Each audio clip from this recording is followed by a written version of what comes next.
সুপ্রিয় শিক্ষার্থী, নবম শ্রেণীর ডিজিটাল প্রযুক্তি ক্লাসে তোমাদের স্বাগতম। আমরা আজকে ডিজিটাল প্রযুক্তি বিষয়ের 11 নম্বর পৃষ্ঠার একটি সেশন নিয়ে আলোচনা করব। সেশনটি হলো যুক্তিতর্কের খেলা। তো আমরা এই সেশনে দুইটা বিষয় বইতে দেওয়া রয়েছে। একটি হলো একমাত্র গণমাধ্যমই পারে প্রকৃত সত্য তুলে ধরতে বা সত্য যাচাই করা এবং প্রচার করার দায়িত্ব একমাত্র সাংবাদিকের। এই দুইটা বিষয় রয়েছে। এর মধ্যে আমরা একটা বিষয় নির্ধারিত করেছি, সেটা হলো সত্য যাচাই করা এবং প্রচার করার দায়িত্ব একমাত্র সাংবাদিকের। এই বিষয়ে আমরা আজকে যুক্তিতর্ক উপস্থাপন শুরু করব। তো আমাদের এই বিষয়ে দুইটা দলে আমরা বিভক্ত করেছি। আমাদের ক্লাসের ছাত্রীরা তারা একটা দল এবং ছাত্ররা একটা দল।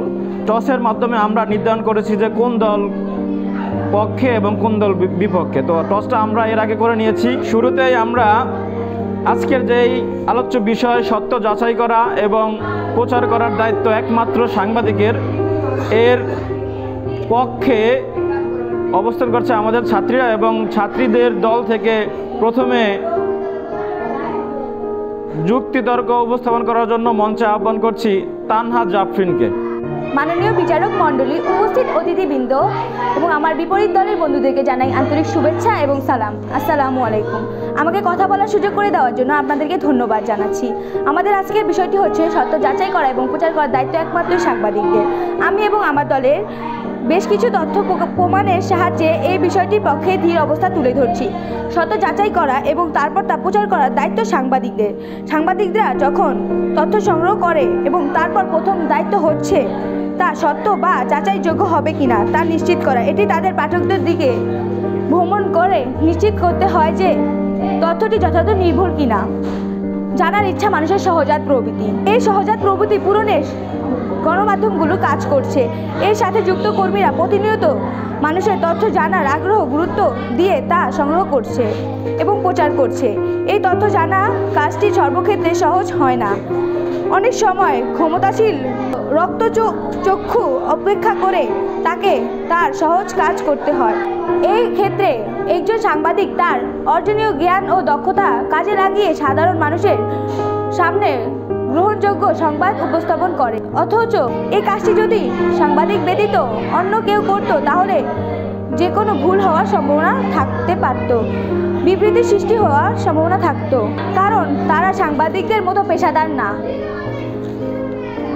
তাই মাননীয় স্পিকার, আমি মনে করি সত্য যাচাই করা এবং প্রচার করার দায়িত্ব একমাত্র সাংবাদিকদের।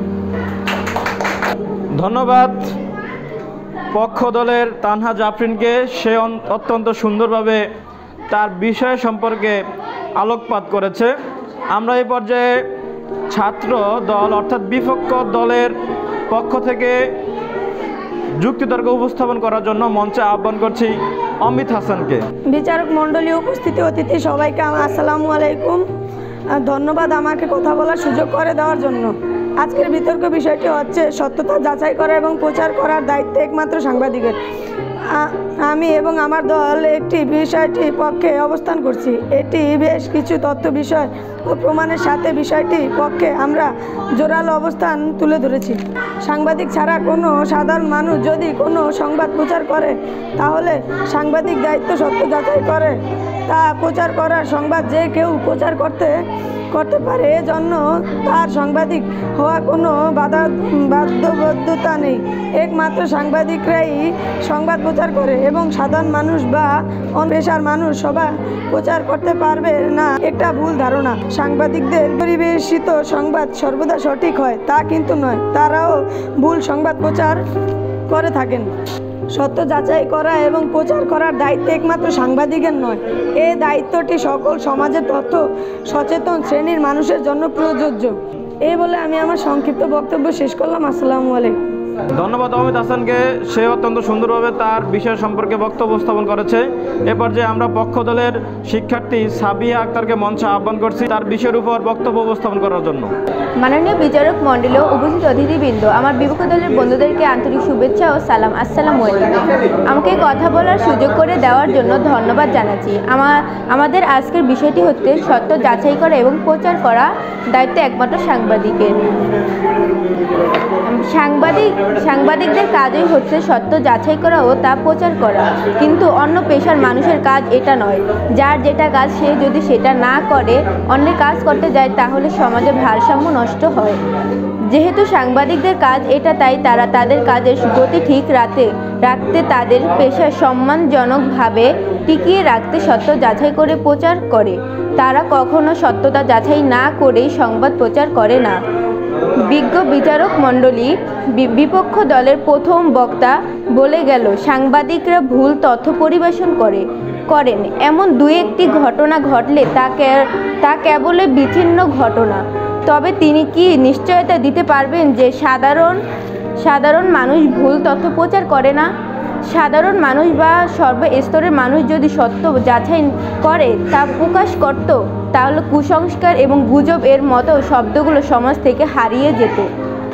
কিন্তু বর্তমানে আমাদের সমাজ এই কুসংস্কার এবং গুজব বড় এবং নেতিবাচক একটি জায়গা দখল করে আছে।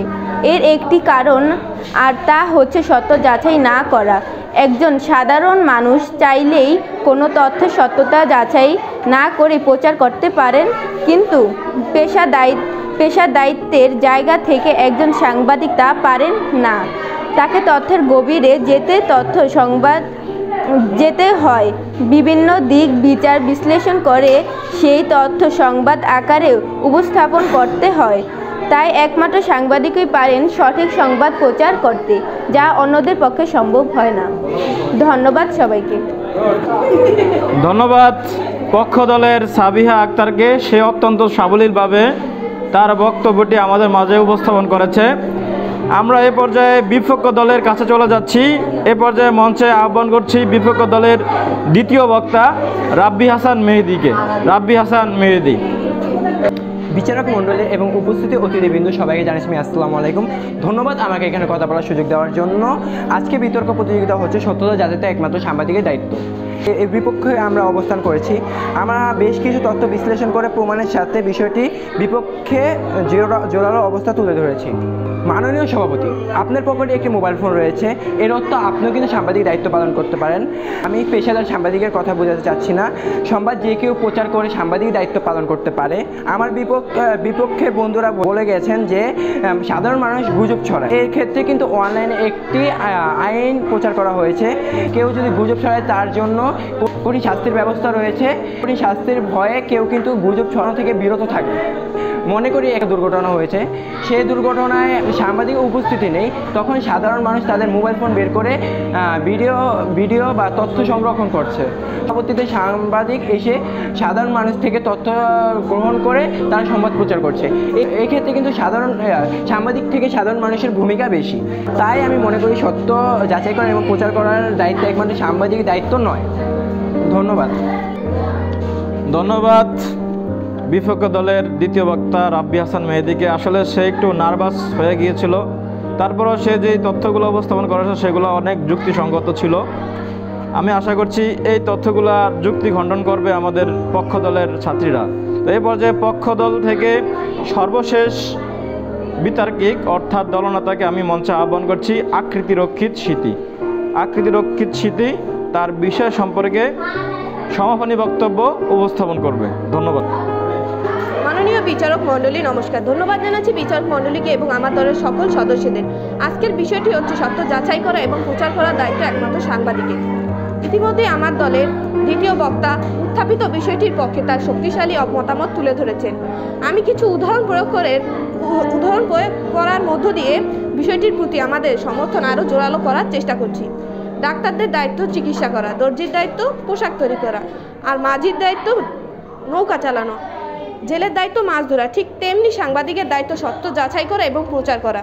আমার দলের দ্বিতীয় বক্তা একটি গুরুত্বপূর্ণ বাক্য উচ্চারণ করে গেছেন, যে তা হলো যার যেটা কাজ সেটা যদি সে না করে তাহলে সামাজিক ভারসাম্য নষ্ট হবে। বিজ্ঞ বিচারক মণ্ডলী, আমরা একজন দর্জিকে সত্য যাচাই এবং প্রচার করার দায়িত্ব দিতে পারি না, কারণ তিনি এই কাজে অভিজ্ঞ নন। অনেকগুলো বৈজ্ঞানিক ধাপ অনুসরণ করে সঠিক উৎস থেকে তথ্য সংগ্রহ করতে হয়, যা একজন দর্জি, জেলে, কুমার করতে পারবে না। এ কাজের জন্য নির্দিষ্ট একটি পেশা আছে, তা হলো সাংবাদিকতা।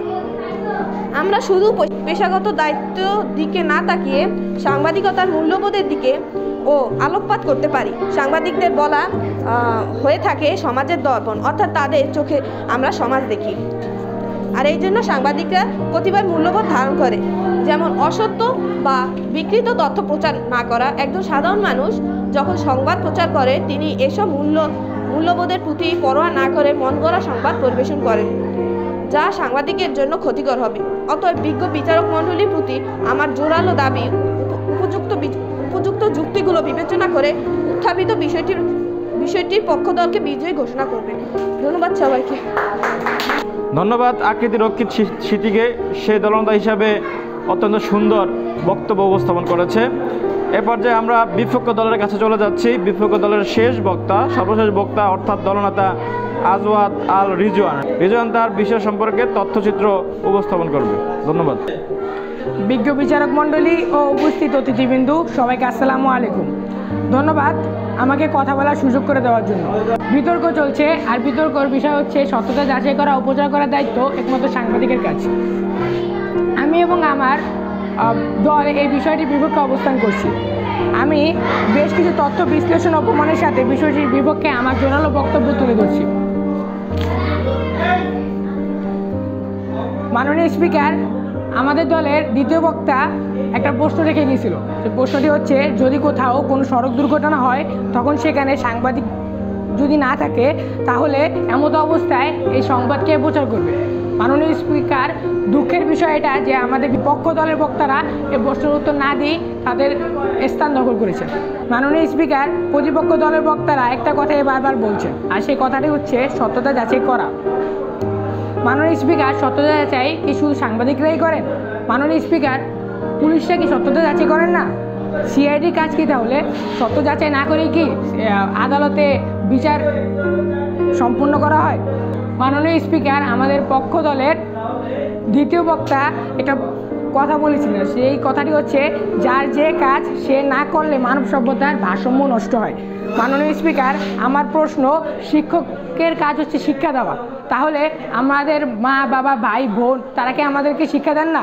অবশ্যই শিক্ষা দেন। ঠিক তেমনি সাংবাদিকের কাজ হচ্ছে সত্য যাচাই করা ও প্রচার করা। তবে এক্ষেত্রে সাধারণ মানুষও ভূমিকা পালন করতে সক্ষম, কারণ বর্তমানে প্রযুক্তির সহজ সরলতার কারণে তথ্য মানুষের হাতের কাছে চলে আসে। মানুষ এখন ঘরে বসেই যে কোনো তথ্য জানতে পারছে। একজন সাংবাদিক যে উপায় অবলম্বন করে তথ্য সংগ্রহ করে, সাধারণ মানুষ সেই উপায়গুলো অবলম্বন করে তথ্য সংগ্রহ করতে পারছে। তাই বলা যায়, প্রযুক্তির উৎকর্ষে কারো পেশাই তাদের ব্যক্তিগত সম্পদ নয়। মাননীয় স্পিকার, যে রাজে সে চুলো বাঁধে, অর্থাৎ আমার যদি যোগ্যতা থাকে সংবাদ প্রচার করার, আমার যদি সক্ষমতা থাকে সঠিক তথ্য তুলে ধরার, তাহলে আমার পিছপা হওয়ার কোনো যৌক্তিকতা নেই। অতএব বিজ্ঞ বিচারক মণ্ডলী ও পক্ষ এবং বিপক্ষ দলের ভাই বোনের কাছে আমার জোরালো দাবি যে আমাদের বিপক্ষ দলের কোনো বক্তার যদি কথার মাধ্যমে যদি কোনো অতএব বিচারক মণ্ডলীর কাছে আমার জোরালো দাবি, আমার যুক্তিগুলো বিবেচনা করে উত্থাপিত বিষয়টির পক্ষ ও বিপক্ষ দলের মধ্যে যে কোনো একটিকে বিজয়ী ঘোষণা করবেন। সবাইকে ধন্যবাদ। আসসালামু আলাইকুম। ধন্যবাদ বিপক্ষ দলের দলনেতা আজওয়াদ আল রিজওয়ানকে। সে সর্বশেষ বক্তা হিসেবে তার বিষয়ের পক্ষে অনেক সুন্দর যুক্তি উপস্থাপন করেছে, যেগুলো আসলে যৌক্তিক। আমরা আজকের ক্লাসে মাত্র 10 মিনিটের প্রস্তুতিতে এত সুন্দর একটা যুক্তিতর্ক খেলতে পেরেছি, তার জন্য আমরা সত্যি আনন্দিত। আসলে এই সকল বিষয় নিয়ে বিতর্ক প্রতিযোগিতা করতে হলে এর উপরে অনেক বেশি সময় প্রয়োজন, এর উপরে কিছু তথ্য সংগ্রহ করা প্রয়োজন এবং বাসায় প্র্যাকটিস করা প্রয়োজন। তবে আমরা ক্লাসে 10 মিনিটের প্র্যাকটিসেই এতটুকু করতে পেরেছি, তার জন্য আমরা সবাই অনেক আনন্দিত। তোমরা সবাই ভালো করেছো। বক্তব্য উপস্থাপনার ক্ষেত্রে নিয়ম হলো একজনকে সেরা বক্তা হিসাবে ঘোষণা করা। তো সেই ক্ষেত্রে আমাদের আজকের এই তর্ক বিতর্কের খেলায় সুন্দরভাবে এবং যৌক্তিক বক্তব্য উপস্থাপন করার জন্য আমি সেরা বক্তা হিসাবে ঘোষণা করছি আজওয়াদ আল রিজওয়ানকে। তো আজকের এই সেশন থেকে আমরা বুঝতে পারলাম কিভাবে কোনো একটা বিষয় সম্পর্কে যুক্তিতর্ক উপস্থাপন করতে হয়। আসলে কোনো একটা বিষয় সম্পর্কে যুক্তিতর্ক উপস্থাপনের মাধ্যমেই এটার ভালো দিক খারাপ দিক গ্রহণযোগ্যতা এবং বর্জন এগুলো আমরা বুঝতে পারি। আমি আশা করি আজকের এই ক্লাসটা তোমাদের জন্য অনেক হেল্পফুল হয়েছে। তোমরা এই ক্লাস থেকে শিখতে পেরেছো কীভাবে বিতর্ক উপস্থাপন করতে হয়, এবং আশা করি এই আজকের ক্লাসের অভিজ্ঞতা নিয়ে তোমরা ভবিষ্যতে আরও বড় বড় পর্যায়ে বিতর্ক প্রতিযোগিতায় অংশগ্রহণ করবা। সবাইকে ধন্যবাদ জানিয়ে আমি আমার আজকে ডিজিটাল প্রযুক্তি ক্লাস এখানে শেষ করছি। আসসালামু আলাইকুম।